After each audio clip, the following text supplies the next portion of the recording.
자, 189문답 읽겠습니다. 주기도문의 서는 우리에게 무엇을 가르칩니까?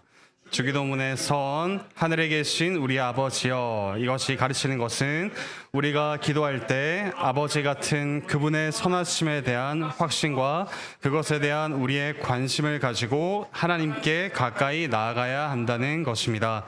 또한 경외심, 자녀로서의 모든 태도, 하늘에 속한 사랑을 가지고 그분의 주권적 능력과 위엄과 은혜로운 낮아지심을 잘 이해하는 가운데서 나아가되 다른 사람들과 함께 기도하거나 그들을 위하여 기도할 때도 그렇게 해야 합니다. 주기도문의 서는 곧 우리의 기도를 들으신 분을 부르는 것입니다. 즉 우리 기도의 대상을 분명히 하고 기도의 대상이 정해지기 때문에 그 대상에 맞는 기도의 태도 역시 우리가 분명히 하고 시작하는 것이 바로 주기도문의 서원이라고 할 수 있겠습니다. 자, 우리가 하나님을 하늘에 계신 우리 아버지여라고 부르는데 세 가지로 나눠서 보겠습니다. 아버지여, 우리 아버지여, 하늘에 계신 우리 아버지여입니다. 첫 번째, 하나님을 아버지라고 부르는 것의 의미입니다. 하나님을 아버지라고 부르는 것은 누구의 고백이냐면 우리가 처음부터 하나님을 아버지라 부를 수 없었죠. 그런 점에서 양자의 고백입니다. 거란에 들어갈 말 양자입니다. 양자의 고백이라는 말은 곧 우리가 기도를 드릴 때 하나님을 아버지라고 부를 때마다 삼위 하나님께서 우리에게 이런 구원을 베풀어 주셨기 때문에 우리가 하나님을 아버지라고 부릅니다 라는 고백이 담겨 있습니다. 그래서 갈라디아서 4장 4절부터 6절 같이 읽겠습니다. 시작. 때가 참에 하나님이 그 아들을 보내사 여자에게서 나게 하시고 율법 아래에 나게 하신 것은 우리로 아들의 명분을 얻게 하려 하심이라. 너희가 아들이므로 하나님이 그 아들의 영을 우리 마음 가운데 보내사 아빠 아버지라 부르게 하셨느니라. 여기 삼위 하나님이 모두 합력하셔서 우리가 하나님을 아버지라 부를 수 있게 한다고 나와 있습니다. 하나님께서 그 아들을 보내사 또한 성령님을 보내셔서 우리가 아빠 아버지라고 부르게 하신다. 그러므로 우리가 주기도문으로 기도할 때마다 그뿐만 아니라 우리가 매번 기도할 때마다 하나님 아버지라고 부르면서 이런 고백을 담아서 기도를 해야 되겠습니다. 고백하는 사람은 양자였고요. 우리 고백을 받으시는 분, 즉 기도를 받으시는 분은 어떤 분이냐면 바로 선하신 아버지입니다. 거란에 들어갈 말 선입니다. 선하신 아버지를 신뢰하며 부르는 겁니다. 이 땅의 아버지들도 자녀들을 사랑하지만 다 부족하죠. 아무리 자녀를 사랑한다 해도 그도 죄인이기 때문에 또한 자녀 역시 죄인이기 때문에 죄인과 죄인의 만남이 불완전할 수밖에 없습니다. 하지만 우리가 하나님을 아버지라 부를 때는 완전하신 아버지, 이 땅의 어떤 아버지와도 비교할 수 없는 선하신 분이라고 고백하는 겁니다. 마태복음 7장 11절 같이 읽겠습니다. 시작.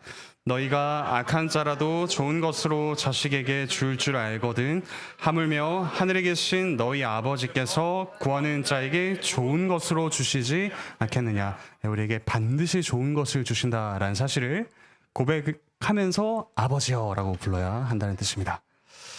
그리고 밑에 이사야 49장 15절 같이 읽겠습니다. 시작. 여인이 어찌 그 젖먹는 자식을 잊겠으며 자기 태에서 난 아들을 긍휼히 여기지 않겠느냐. 그들은 혹시 잊을지라도 나는 너를 잊지 아니할 것이라. 이게 하나님께서 나를 아버지라 부르라 라고 하신 그 가르침에 담긴 의미입니다. 나는 나를 아버지라고 부르는 너를 결코 잊지 않겠다. 그 약속을 생각하면서 아버지라고 응답하면서 부르는 것이죠. 그러니까 우리가 먼저 하나님을 아버지라 부르는 것이 아니라 그분이 우리를 먼저 찾아오셨다는 사실에 응답하며 드리는 것이 바로 아버지여라는 고백입니다. 근데 이 아버지는 나의 아버지가 아닙니다. 우리 아버지이죠. 두 번째로 우리 아버지인데 이 우리 아버지라는 의미에서 이 말에서 어떤 의미를 찾을 수 있냐면 우리는 형제 자매를 사랑하며 그들을 위하여 기도해야 한다는 것을 생각해야 합니다. 그러니까 나의 아버지라면 극히 이기적으로 혹은 개인주의적으로 나만을 위해 기도하겠죠. 하지만 우리 아버지라고 고백할 때는 우리가 한 형제 자매를 위해서 기도합니다라는 의미도 담아야 합니다. 그 점에서 자아, 나만 생각하는 자아를 넘어 교회된 우리, 교회아로 확장되는 고백이 바로 우리 아버지여입니다. 다음 페이지 보시면은 요한일서 3장 10절인데 같이 읽겠습니다. 시작. 이러므로 하나님의 자녀들과 마귀의 자녀들이 드러나나니 무릇 의를 행하지 아니하는 자나 또는 그 형제를 사랑하지 아니하는 자는 하나님께 속하지 아니하니라. 하나님을 아버지라 부르는 자들, 그러니까 하나님의 자녀들은 이처럼 형제를 사랑하는 자라고 분명하게 이야기합니다. 이 고백을 담아서 우리 아버지여라고 부르죠. 그뿐만 아니라 우리는 사람으로서의 형제 자매뿐만 아니라 우리는 그리스도를 우리의 형제라고 부릅니다. 거론에 들어갈 말 형제입니다. 우리의 형제이신 그리스도와 함께 기도한다는 의미도 됩니다. 단순히 이 우리라고 했을 때 수평적인 차원을 넘어 여기서도 수직적인 차원이 있죠. 그리스도께서 우리와 함께 기도하고 계신다. 우리 아버지라고 했을 때는 그리스도와 나와 우리의 아버지라는 뜻입니다. 그래서 로마서 8장 34절 같이 읽겠습니다. 시작. 누가 정죄하리요? 죽으실 뿐 아니라 다시 살아나신 이는 그리스도 예수시니 그는 하나님 우편에 계신 자며 우리를 위하여 간구하시는 자신이라. 우리를 위해 간구하고 계시는 우리의 형제 그리스도가 계신다. 자, 그런데 우리 아버지가 땅에 계신 우리 아버지가 아니죠. 하늘에 계신 우리 아버지입니다. 세 번째로 하늘에 계신 우리 아버지. 여기서 드러나는 것은 친밀함, 우리 아버지라는 말은 친밀함이 있지만 하늘에 계신 우리 아버지라고 했을 때는 우리와 하나님이 차이가 있다라는 점을 기억해야 한다라는 것을 알 수 있습니다. 그 점에서 방가로 1번 우리가 경외심을 가지고 기도해야 됩니다. 거란에 들어갈 말 경외심입니다. 경외심은 하나님을 두려워하고 또한 사랑하는 것이죠. 이런 고백을 담아서 기도하는 겁니다. 이사야 64장 8절 9절 같이 읽겠습니다. 시작. 그러나 여호와여 이제 주는 우리 아버지시니이다. 여호와여 너무 분노하지 마시오며 죄악을 영원히 기억하지 마시옵소서. 구하오니 보시옵소서 보시옵소서. 우리는 다 주의 백성이니이다.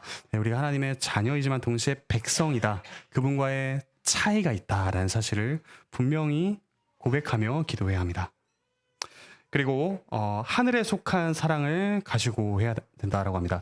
이 말은 뭐냐면 우리가 단순히 하늘을 물리적으로 바라보면서 기도하는 것도 아니고 단순히 조금 높이는 정도가 아니라 저 위에 계신 하나님, 그러니까 우리의 마음이 이 땅에 어떤 것들을 신경 쓰지 않을 만큼 저 높이 들려서 오직 하나님만을 바라보며 1차적으로 기도를 해야 된다라는 뜻이죠.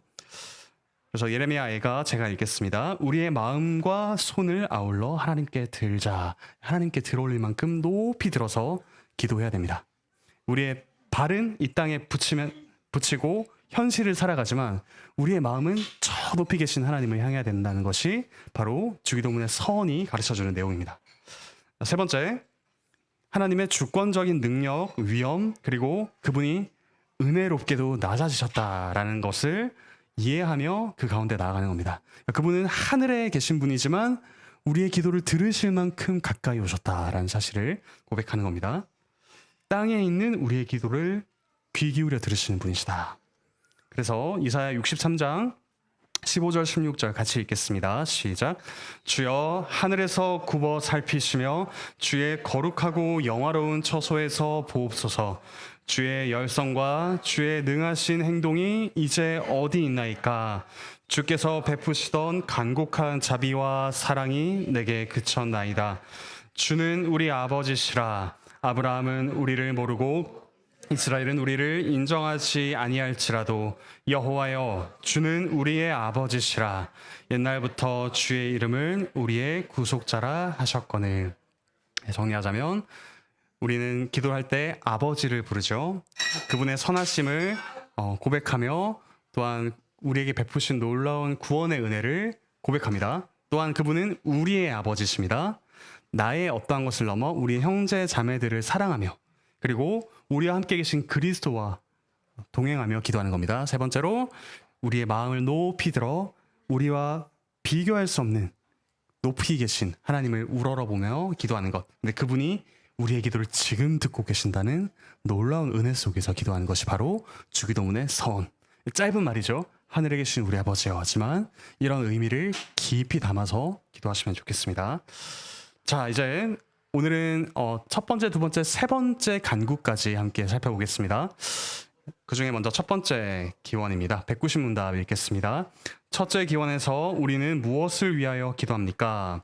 첫째 기원, 이름이 거룩히 여김을 받으시오며에서 우리는 우리 자신과 모든 사람들은 하나님을 올바르게 공경하기에는 전적으로 무능하고 부적합하다는 것을 인정하면서 하나님께서 그분의 은혜로 우리와 다른 사람들에게 하나님과 자신의 이름들과 속성과 규례들과 말씀과 사역뿐만 아니라 즐겨 자기를 알리시는 모든 수단들에 대해서 깨닫고 인정하고 존귀하게 여길 수 있는 능력과 마음을 주시기를 기도합니다. 더불어 생각과 말과 행동으로 하나님을 영화롭게 하여 하나님께서 무신론, 무지, 우상숭배, 신성모독과 그분에게 모독되는 모든 일을 막으시고 제거하시며 그분의 모든 것을 주권적인 그분의 섭리로 모든 것을 자기의 영광을 위해 운행하고 처리하시도록 기도합니다. 네, 조금 긴데 좀 나눠보도록 하겠습니다. 첫 번째로 우리가 이름이 거룩히 여김을 받으시오며 라고 했을 때는 우리가 그분의 이름을 거룩하게 여기지 않고 있다라는 현실을 자극하는 것으로 시작합니다. 그러니까 우리 자신에게 결핍이 있습니다. 하나님의 이름은 거룩하시지만 우리는 하나님의 이름을 거룩하게 할 만한 의지도 능력도 없습니다. 라는 자신의 결핍을 인정하는 의미가 담겨 있습니다. 그래서 하나님을 올바르게 괄호 안에 들어갈 말 공경입니다. 공경하기에는 우리는 전적으로 무능합니다. 네. 공경할 능력이 없습니다. 그리고 부적합한 그런 사람이다라는 것을 고백하는 거죠. 고린도후서 3장 5절 같이 읽겠습니다. 시작. 우리가 무슨 일이든지 우리에게서 난 것 같이 스스로 만족할 것이 아니니 우리의 만족은 오직 하나님으로부터 나느니라. 여기 만족이라는 말은 적합하다라는 뜻입니다. 우리 스스로 그리스도의 편지라고 부를 만큼 적합한 사람이 아닙니다라는 고백이 고린도후서에 담겨 있습니다. 우리는 무능합니다. 그리스도의 편지이기는커녕 그리스도를 욕보이는 사람들, 하나님을 욕보이는 사람들입니다. 우리는. 하지만 하나님 도와주십시오라고 기도하는 거죠. 로마서 3장 10절부터 12절에도 그런 내용이 나와 있습니다. 자, 두 번째, 우리 결핍에 대해 인정하고 난 다음에는 이제는 간구를 해야 됩니다. 곧 하나님께서 공급하여 주셔서 우리가 괄호 안에 들어갈 말 변화입니다. 우리가 변화되도록 하나님 은혜를 공급하여 주십시오라는 간구가 있죠. 변화. 그래서 무언가를 깨닫고 인정하고 존귀하게 여길 수 있는 능력과 마음을 주시도록 기도해야 합니다. 첫 번째, 무엇을 깨닫고 인정하고 존귀하게 여기냐면 하나님 그분을 우리가 깨닫고 인정하고 존귀하게 여겨야 합니다. 시편 67편 3절 같이 읽겠습니다. 시작. 하나님이여 민족들이 주를 찬송하게 하시며 모든 민족들이 주를 찬송하게 하소서. 네, 하나님을 존귀하게 여길 수 있는 마음을 주십시오. 능력을 주십시오. 기도하고 두 번째, 하나님의 괄호 안에 들어갈 말 이름입니다. 이름. 하나님의 이름들을. 네, 하나님의 이름이 어떤 것들이 있죠? 네, 여호와라는 이름이 있죠. 늘 우리와 함께 하시며 언약을 지키시는 하나님.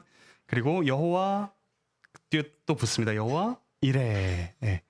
미리 보시고 예비하시는 하나님. 여호와 라파. 치유하시는 하나님. 여호와 삼마. 거기 계시는 하나님. 이런 우리와 함께 계시고 치유하시고 언약을 지키시는 하나님의 이름들을 우리가 알고 인정하고 존귀하게 여기는 것. 그것이 이 첫 번째 간구에 담긴 의미라고 할 수 있겠습니다. 시편 83편 18절 같이 읽겠습니다. 시작. 여호와라 이름하신 주만 온 세계의 지존자로 알게 하소서. 네. 우리의 관심이 과연 여기에 있는가? 첫 번째 간구는 우리 자신에 대한 어떤 것이 하나도 표면적으로 드러나지 않죠. 오직 하나님만, 오직 여호와 하나님만 존귀하게 여김을 받으시옵소서. 그래서 세 번째로 하나님의 속성들입니다. 거란에 들어갈 말 속성. 하나님이 또한 어떤 속성을 가지신 분인가? 출애굽기 34장 6절부터 7절 구약 성경에 계속해서 인용되는 말씀인데 같이 읽겠습니다. 시작. 여호와라 여호와라 자비롭고 은혜롭고 노하기를 더디하고 인자와 진실이 많은 하나님이라. 인자를 천대까지 베풀며 악과 과실과 죄를 용서하리라. 그러나 벌을 면제하지 아니하고 아버지의 악행을 자손 3, 4대까지 보응하리라. 네, 의로우시고 또한 우리를 긍휼히 여기시는 그 하나님의 속성들을 구체적으로 우리가 머리로만 알 뿐만 아니라 삶에서 경험하고 고백하고 높이도록 기도하는 것이 바로 첫 번째 간구입니다.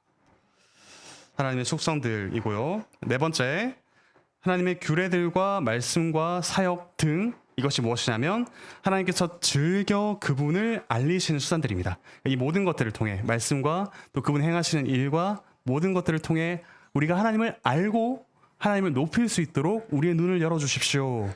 우리의 마음을 열어주십시오. 라고 기도하는 겁니다. 데살로니가 후서 3장 1절 같이 읽겠습니다. 시작. 끝으로 형제들아 너희는 우리를 위하여 기도하기를 주의 말씀이 너희 가운데서와 같이 퍼져나가 영광스럽게 되고. 네, 이렇게 어찌 보면 우리를 통하여 하나님의 이름이 거룩히 여김을 받으시는 거죠. 결핍이 있는 우리에게 하나님 은혜를 채워주셔서 우리를 통해 하나님의 이름이 거룩히 여김을 받은 겁니다. 그리고 그 목적은 뭐냐면 세 번째, 하나님의 영광입니다. 우리의 관심은 나의 이름, 나의 이익, 내 앞에 놓인 어떤 문제보다 먼저 우선순위의 문제입니다. 먼저 하나님의 영광을 바라봐야 합니다. 첫 번째로 우리의 생각과 말과 행동 모두가 하나님을 영화롭게 하도록 간구하는 겁니다. 시편 19편 14절 같이 읽겠습니다. 시작. 나의 반석이시오 나의 구속자이신 여호와여 내 입의 말과 마음의 묵상이 주님 앞에 연락되기를 원하나이다. 내 입의 말과 내 마음의 묵상까지도 주님이 연락하실 만한 것들이 되게 하여 주십시오. 나의 전 존재로 주님을 영화롭게 하여 주십시오. 두 번째, 이제는 하나님께서 좀 나서 주십시오라고 합니다. 곧 하나님께 거란에 들어갈 말 모독입니다. 모독. 하나님께 모독이 되는 일을 막으시고 제거하시길. 근데 그 방편이 뭐냐? 우리를 거룩하게 하셔서 하나님의 말씀이 전파되게 하셔서 하나님의 이름이 모독받지 않게 하여 주십시오라고 구하는 겁니다. 이 말은 뭐냐면 곧 하나님의 이름을 우리에게 거셨다라는 뜻이기도 하죠. 이건 엄청난 도박과 같은 일입니다. 만약에 제가 제 이름을 누군가에게 온전히 맡긴다. 이제 너가 하는 모든 일이 다 나의 이름으로 하는 거고 나의 명예와 관련된다라고 한다면 제가 누구에게 이 일을 맡길 수 있을까요? 가장 뛰어나고 가장 잘생기고 가장 아주 탁월한 성품을 가진 분에게 제 이름을 맡기겠죠. 그런데 하나님은 우리에게 그분의 이름을 맡기셨습니다. 우리로 인하여 하나님의 이름이 영광받기도 하고 때로는 모독을 받기도 하셨다라는 뜻입니다. 하나님은 결코 호락호락한 분이 아니시죠. 그분은 그분의 영광을 위한 놀라운 열심이 있습니다. 하나님의 그 열심으로 저희를 변화시켜서 하나님께 모독이 되는 일이 없도록 하여 주십시오라고 간구하는 것. 하나님의 영광을 위한 우리의 열심도 낼 수 있도록 기도하는 겁니다. 그래서 무신론, 하나님은 없다라고 말하는 모든 행태들, 그리고 무지, 하나님에 대해서 알지 못하는 것, 우상숭배, 신성모독 이런 모든 것들을 하나님이 제거해 주십시오. 또 우리를 통하여. 시편 74편 22절 같이 읽겠습니다. 시작. 하나님이여 일어나 주의 원통함을 푸시고 우매한 자가 종일 주를 비방하는 것을 기억하소서. 그런데 이 시편이 담긴 맥락은 하나님의 백성들이 고난을 당하는 장면입니다. 근데 하나님의 백성들이 수치를 당할 때 하나님이 원통함을 가지신다라고 고백하고 있죠. 그만큼 하나님이 그분의 이름을 우리에게 묶어 매셨다라는 아주 놀라운 고백이 담겨 있습니다. 세 번째, 모든 일을 거론에 들어갈 말 주권입니다. 주권적인 섭리로 운행하시길. 우리의 기도를 통해 하나님께서 이렇게 일하신다. 라는 걸 고백하며 기도하시면 좋겠고요. 자, 이름이 거룩히 여김을 받으시오며 다음에 이제 하나님의 나라를 위한 기도이죠. 191문답 읽겠습니다. 둘째 기원에서 우리는 무엇을 위하여 기도합니까? 둘째 기원, 나라가 임하시오며에서 우리는 우리 자신과 온 인류가 본질상 죄와 사단의 지배 아래 있음을 인정하면서 죄와 사단의 나라가 멸망당하며 복음이 전 세계에 전파되고 유대인들이 부르심을 받으며 이방인들의 충만한 수가 차고 교회가 모든 복음의 직분자들과 규례들로 갖추어지며 부패로부터 정화되고 세상의 위정자로부터 지지받고 유지되도록 기도합니다. 그리스도의 규례들이 순수하게 배포되어 아직 죄 중에 있는 이들을 돌이키고 이미 회심한 이들을 견고하게 하고 위로하고 성숙하게 하는데 효력 있게 되기를 기도합니다. 그리스도께서 이 땅에서 우리의 마음을 다스리시며 그분의 재림과 우리가 그와 함께 영원히 다스릴 때가 속히 임하기를 기도하며 이상의 목적들을 가장 잘 이루기 위해서 그리스도께서 기꺼이 자기 나라의 권세를 온 세상에 행사하기를 기도합니다. 이것도 좀 긴데 몇 가지로 나눠보겠습니다. 여기도 첫 번째 간구와 마찬가지로 우리 자신에 대한 인정이 포함됩니다. 곧 하나님, 저희는 죄와 사탄의 종노릇하던 이들입니다. 자신의 노예 상태에 대한 인정을 담아서 기도하는 거죠. 본질상 죄와 사탄의 괄호 들어갈 말 지배입니다. 지배. 우리가 자율적으로 살아가는 것처럼 생각했지만, 나의 선택에 맞게 살아가는 것처럼 생각했지만 사실은 그것이 죄와 사탄의 지배 아래 놓여 있었던 거다라는 고백이 담겨 있습니다. 두 번째, 이런 저희에게 하나님 나라를 이루어 주십시오. 곧 하나님 나라가 눈에 보이도록 이루어지게 하여 주십시오. 하나님 나라의 가시화를 위해 간구하는 겁니다.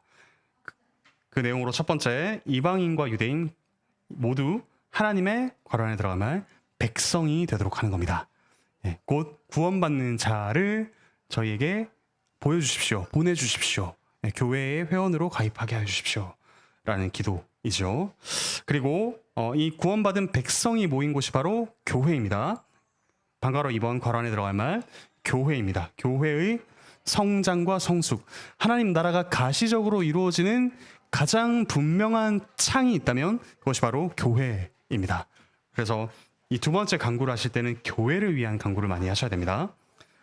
구체적으로 직분자들과 규례들, 또 교회가 정화되도록 세상의 위정자의 지지와 유지를 받을 수 있도록, 그러니까 위정자를 위해서도 기도하는 것이 곧 하나님 나라를 위한 기도에 포함이 된다라고 할 수가 있겠습니다. 네, 직분자를 위해서 꼭 기도를 해주셔야 하고요. 세 번째, 괄호 안에 들어갈 말 말씀입니다. 말씀을 통해서 죄인들이 회심하고, 그리고 이미 회심한 의인들은 견고해지고 위로를 받으며 성숙해지도록 기도하는 겁니다. 이거 역시 교회를 위한 기도이기도 하죠. 네, 그리고 이 땅에서 교회뿐만 아니라 이제 그리스도께서 다스리시는 것이 지금도 이루어지고 영원히 이루어지게 하여 주십시오라는 열망을 가지고 기도하는 겁니다. 방가로 1번 보시면 그리스도께서 먼저는 이 땅에서 그 나라가 이루어져야 할 곳이 어딜까요? 우리의 마음입니다. 괄호 안에 들어가면 마음. 우리의 마음이 먼저 하나님 나라가 되어야 됩니다. 하나님이 다스리시는 영역이 되어야 하죠. 우리의 마음만은 그 누구도 건드릴 수 없어. 이건 나의 선택이야. 하나님도 나를 존중해 주셔야 해. 라는 마음이 아니라 하나님, 저의 모든 선택과 갈망까지도 하나님이 다스려 주십시오. 라고 내어드리는 겁니다. 에베소서 3장 17절 같이 읽겠습니다. 시작. 믿음으로 말미암아 그리스도께서 너희 마음에 계시게 하셨고. 네, 그리고 이 땅에서뿐만 아니라 방가로 2번 그리스도의 재림입니다. 재림. 괄호 안에 들어가면 재림. 그리스도께서 다시 오셔서 가장 선명하게 왕노릇하여 주십시오. 다스려 주십시오. 그리고 그뿐만 아니라 그때 우리가 함께 영원히 다스릴 그날을 기대합니다. 이 땅에서 죄와 사탄의 종노릇하는 것이 아니라 그리스도와 함께 다스리는 그날을 고대합니다. 라는 고백을 담아 기도하는 것이 두 번째 간구입니다. 그리고 세 번째, 그리스도께서 기꺼이 그 나라의 권세를 온 세상에 행사하시기를. 근데 이렇게 기도하려면 이런 현실이 이루어지지 않고 있는 지금에 대한 애통함이 있어야 됩니다. 우리의 마음에 대한 애통함. 하나님, 그리스도의 통치가 드러나지 않습니다. 저의 마음에서. 우리 교회에서 그리스도의 통치가 더욱더 분명하게 나타나기 원합니다. 그리고 그리스도인들이 도처에 있는 이 세상에서 하나님의 통치가 드러나지 않습니다라는 애통한 마음으로 이 간구를 드려야 하죠. 그래서 이 하나님을 바라보는 기도는 결코 이 세상을 외면하는 기도가 아닙니다. 오히려 이 세상을 너무나도 애통해하기 때문에 하늘을 먼저 우러러 보는 겁니다. 그래서 이사야 64장 1절 2절 같이 읽겠습니다. 시작. 원하건대 주는 하늘을 가르고 강림하시고 주 앞에서 산들이 진동하기를 불이 섭을 사르며 불이 물을 끓임 같게 하사 주의 원수들이 주의 이름을 알게 하시며 이방 나라들로 주 앞에서 떨게 하옵소서.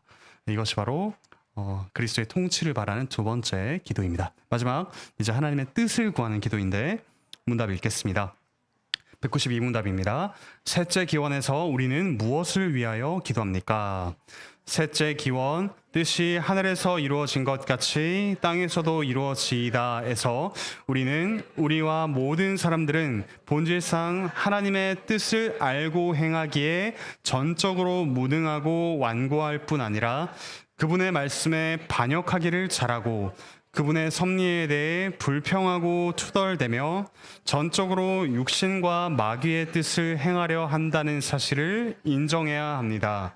그래서 우리는 하나님께서 그분의 성령으로 우리들과 다른 사람들에게 있는 모든 무분별함과 연약함과 완고함과 사악함을 제거하시고 그분의 은혜로 우리가 하늘에서 천사들이 하듯이 겸손과 즐거움과 신실함과 부지런함과 열심과 진정함과 변함없음으로 범사에 하나님의 뜻을 즐겨 알고 행하며 복종할 수 있게 해주시기를 기도합니다. 여기서도 패턴이 똑같습니다. 첫 번째, 우리의 무능 그리고 반역, 고집을 인정하는 겁니다. 하나님, 왜 제가 하나님의 뜻대로 하지 않나요? 이대로 이루어 주셔야죠가 아니라 하나님, 저는 끊임없이 하나님의 뜻을 알려고 하지도 않고 또 하나님이 알려주시지 않으면 알 수 없습니다 라고 인정하는 겁니다. 그래서 하나님의 뜻을 알고 행하기에 괄호 안에 들어갈 말 무능입니다. 무능. 그리고 다음 괄호 안에 들어갈 말은 완고합니다. 나만의 뜻이 정해져서 이게 하나님의 뜻이야 라고 생각한다면 하나님이 오셔도 혹은 예수님이 오셔도 그건 하나님의 뜻이 아닙니다 라고 말할 수 있다는 거죠. 바리새인들과 서기관들이 그랬습니다. 하나님이신 분이 오셔도 하나님의 뜻은 그게 아닙니다 라고 말할 수 있는 것이 우리의 완고함이죠. 로마서 8장 7절 같이 읽겠습니다. 시작. 육신의 생각은 하나님과 원수가 되나니 이는 하나님의 법에 굴복하지 아니할 뿐 아니라 할 수도 없음이라. 우리의 의지와 능력 모두가 없다라는 고백이 담겨 있습니다. 그래서 우리가 어떻게 기도해야 되냐? 두 번째, 성령님께서 우리를 어떻게 해야 될까요? 청소해 주셔야 됩니다. 그러나 말 청소입니다. 있는 것들을 없애셔야죠. 뭘 없애야 하냐면 우리의 무분별함을 먼저 없애주셔야 합니다. 그래서 에베소서 1장 17절부터 19절 우리가 하나님의 뜻을 다 안다라고 가정하지 말고 이런 간구를 해야 된다라는 거죠. 같이 읽겠습니다. 시작. 우리 주 예수 그리스도의 하나님 영광의 아버지께서 지혜와 계시의 영을 너희에게 주사 하나님을 알게 하시고 너희 마음의 눈을 밝히사 그의 부르심의 소망이 무엇이며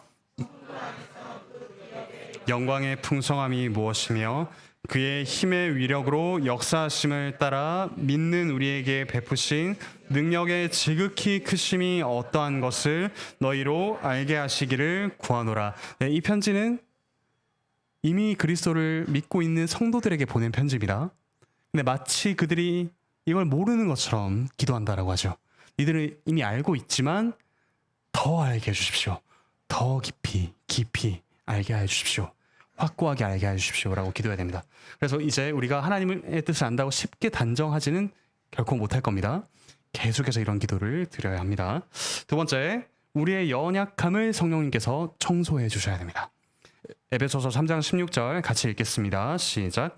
그의 영광의 풍성함을 따라 그의 성령으로 말미암아 너희 속사람을 능력으로 강건하게 하시오며. 나는 원래 이런 사람이야 라고 자기를 규정하는 말들이 참 많습니다. 뭐 MBTI도 그렇고요. 또 예전에 혈액형이었죠. 혈액형은 너무 옛 시대인가요? 이런 자기를 규정하는 많은 말들 속에서 하나님, 저는 이렇게 태어났으니까 이렇게 살게 해주십시오 라는 그런 완고함, 그런 연약함이 아니라 우리가 속사람이 강건해질 수 있다라는 고백이 필요합니다. 저는 이렇게 태어났으니까 더 못합니다가 아니라 강건해질 수 있다는 고백으로 저희 속사람을 강건하게 하여 주십시오라는 기도가 필요합니다. 그리고 세 번째, 우리의 완고함과 사악함을 또한 제거하여 주시길 기도해야 하는데, 에스겔 11장 19절 같이 읽겠습니다. 시작. 내가 그들에게 한 마음을 주고 그 속에 새 영을 주며 그 몸에서 돌 같은 마음을 제거하고 살처럼 부드러운 마음을 주어. 그러니까 결국 기질을 따라 사는 것이 아니라 자기 삶에 축적된 경험이 하나님의 뜻을 막 결정하는 것이 아니라 하나님, 저의 완고함을 꺾어 주십시오. 아마도 많은 분들이 겪는 문제일 텐데, 머리로는 하나님의 말씀은 아는데 마음도 안 되고 선택으로도 안 되고 행동으로도 하나님의 뜻을 행하지 못하는 것이 우리의 문제다라는 고백을 많이 하실 겁니다. 근데 그건 바뀔 수 있습니다. 우리의 완고함을, 우리의 사악함을 하나님 바꿔주십시오라는 기도가 계속 있어야 합니다. 그래서 처음 구원받을 때만 하나님의 은혜가 필요한 것이 아니라 이처럼 계속 거룩하여 져 가는데도 하나님의 은혜가 계속해서 필요합니다. 그것을 구하는 것이고요. 그래서 세 번째, 그 결과 우리가 범사에 하나님의 뜻을 즐겨 알고 행하며 복종할 수 있게, 그러니까 억지로 하는 것이 아닙니다. 즐거워하며, 하나님의 뜻을 정말 즐거워하며 행할 수 있도록 거기까지 기도를 해야 됩니다. 하나님, 제가 마음에 내키진 않지만 억지로 따라는 가볼게요가 아니라 하나님, 제가 이것을 즐거워하게 하여 주십시오. 저의 육아를, 저의 직장에서의 일을, 또 이웃을 사랑하는 일을 참으로 즐거워하게 해 주십시오 라고 기도해야 된다라는 거죠. 그래서 그렇게 살아가는 사람의 태도는 뭐냐면 일단은 겸손입니다. 겸손. 나의 연약함을 알기 때문에 겸손하게 하나님과 동행하는 것. 그리고 즐거움. 세 번째, 신실함과 부지런함과 열심. 대충 하는 것이 아니라 정말 열심을 내어서 하나님의 뜻을 행하는 겁니다. 마지막, 진정함과 변함없음을 가지고 하는 거죠. 그래서 이것들을 모두 종합해보자면 우리가 흔히 이 주기도문의 첫 세 간구를 하나님에 대한 간구라고 이렇게 이야기를 많이 합니다. 우리의 시선이 철저히 하나님을 향해 있죠. 그런데 그렇게 기도할 때 우리는 먼저 이 땅에 발을 딛고 살아가는 죄인이라는 사실을 고백하는 겁니다. 그래서 자신의 결핍을 고백하는 게 우선되고요. 그 다음에 하나님의 공급을 간구하며, 그리고 하나님 공급해 주신 대로 살겠습니다라는 결단, 마지막으로 하나님께서 영광 받아 주십시오라는 그런 목적까지 있어야 합니다. 이와 같은 고백들을 좀 하시면 좋겠고요. 이 기도를 가르쳐 주신 우리 주 예수 그리스도께서 이렇게 사셨습니다. 하나님 아버지의 뜻을 이루기 위해서, 그분의 이름이 거룩하게 여김을 받기 위해서 그분은 이 땅에서 그분의 모든 말씀을 다 이루셨고, 또 부정한 자, 오늘 말씀에서처럼 부정한 자를 정결하게 하는 놀라운 일들을 행하셨죠. 그런데 그분의 이름은 어떻게 됐습니까? 십자가에서 그분의 이름은 철저하게 짓밟혔습니다. 우리를 구원하시는 하나님의 거룩하신 이름을 드러내기 위해 그분은 네가 하나님의 아들이라면 내려와 봐라, 저가 남은 구원하였을 때 자기는 구원하지 못한다 라며 그분은 철저하게 저주받고 짓밟히는 그런 경험을 하셨습니다. 그렇게 하시면서까지 하나님의 이름이 거룩하게 여김을 받으십시오 라고 기도했죠. 그리고 그분은 하나님의 나라를 이루기 위해서 철저하게 왕이시지만 순종하는 종이 되셨습니다. 이 땅 가운데서 사람을 섬기시고 또한 하나님의 뜻에 순종하여 죽기까지 낮아지셨죠. 그로 인해 하나님께서 왕되심이 우리 가운데 분명하게 들어옵니다. 또한 하나님의 뜻을 이루기 위해 그분은 십자가를 지고 싶지 않은 마음, 기도하며 할 만하시거든 이 잔을 내게서 옮기시옵소서라는 그분의 열망을 나타내셨지만 그러나 저의 원대로 마시옵고 아버지의 뜻대로 하시옵소서. 하나님 아버지의 뜻을 죽기까지 존중하셨습니다. 그리고 그분은 그 앞에 있는 기쁨을 위하여 십자가를 참으사라고 했습니다. 이 뜻을 순종하는 것이 억지로 하는 일이 아니라 참으로 기쁨으로 하셨다라는 사실, 그분이 이 기도를 우리 가르쳐 주셨습니다. 그리고 우리가 그분의 이름으로 이렇게 기도하게 하셨습니다. 그래서 우리가 하나님을 하늘에 계신 우리 아버지라 부르며 그리스도께서 사신 대로 살도록, 그리고 그리스도께서 가르쳐 주신 대로 기도하면서 이 주기도문의 유익을 계속해서 누려가시길 바랍니다. 네, 약 벼락치기 하듯이 마지막에 이렇게 여러 문답을 하다 보니까 분량이 좀 길어졌는데, 혹시라도 이 주기도문의 하나하나의 문구에 대해서 좀 더 공부하고자 하시는 분들은 이전에 하이델베르크 요리문답 할 때는 하나하나씩 했었거든요. 그래서 유튜브에서 한번 찾아보시면서 그 영상을 통해서 공부하시면 좋겠습니다. 혹시 질문이 있으실까요?